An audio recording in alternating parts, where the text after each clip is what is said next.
Hello, it's been a year since we've looked at the Krups Espresso Machine last, and a reader had asked something about how dark is the espresso when it comes out of the machine. Uh, that person had said that it looked kind of light in the video. There are a lot of factors that determine this. Number one is the darkness of the bean.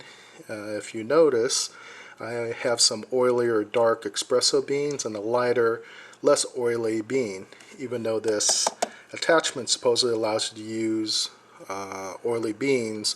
After a while I've started finding out that it was starting to plug up a little bit. So when I mix the 50-50 mix of oily, non-oily beans, I think that helped things a lot. Also, I always set it to a finer grind. I guess that's to try to get more of the coffee out of each grind of bean. So anyway, when we go further, over here I always set it to espresso strong, and you can set the amount of water that goes through there from 0.7 ounces to about 2.3 ounces. Obviously, the less water, the more concentrated. So I very rarely ever go over 1 ounce. I like my coffee personally strong. So let's go ahead and do this. And we'll go ahead and grind up 0.7 ounces in a clear glass to see what this thing looks like.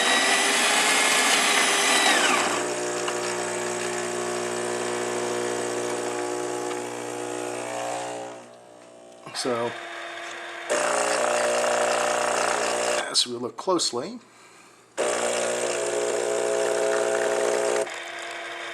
I don't know if a manual hand-pressed espresso machine can get darker, but here I have 2 shots. It's fairly dark, probably lighter than a Guinness. You're probably not going to get the most concentrated coffee from this machine, but it's really built for convenience more than a perfect espresso. Now, in the video, we had used the attachment and found that it's fairly labor-intensive, a lot of things to clean. It wasn't as useful to actually make coffees on the go. If you're rushing off to work or in the morning and just don't feel like messing with it, the best thing to do is just go ahead and use the standard attachment to do your steaming. Now, I don't have an aluminum steam cup, so I just steams directly into the mug or cup that I plan to drink out of. Some people may or may not find that the best way to do things, but again, most of the time you're really out to get a quick cup of coffee rather than the perfect cup, I guess. Here I'm using 2% milk. Let me go ahead and press it over here. Now, one of the things is that I wish that the nozzle was longer and you could push out of the way, because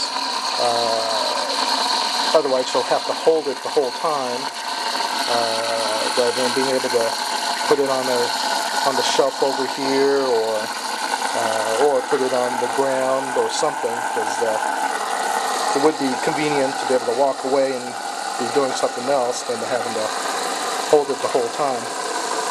If you have a smaller cup, you could actually put it on the shelf, but with a little bit larger cup, you'll have to sit here and pretty much hold it the entire time you're steaming your cup of coffee.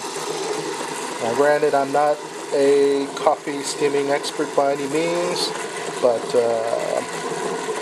so I don't have a thermometer. I pretty much steam it till I personally like it. I usually do about between 90 and 100 seconds to get it to a nice temperature. You can see the foam coming out of this thing. We're at 19 seconds left of about 100. Of course, it might start overflowing here. Again, it would be nice to be able to put this down. Oh, looks like I'm going to have to move the camera a bit. Hold on a sec. There we go. And when you press that stop button, it takes a couple of seconds for it to stop, so you just gotta hope that you don't overflow. Now here's the thing, since again this does not come out of the way easily, what you really have to do sometimes is just remove it right there, and then you could take it apart to clean, wipe it off, or you just put in a nice shot glass. I'm going to clean that up a little bit. I just put in a little glass like that to soak for a little while.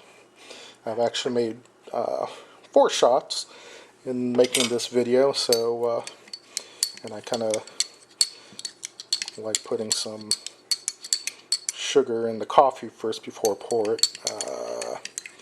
That's one thing about having a home version, is that you can do it your own way and not have anyone tell you what to do. So here is the 2 shots.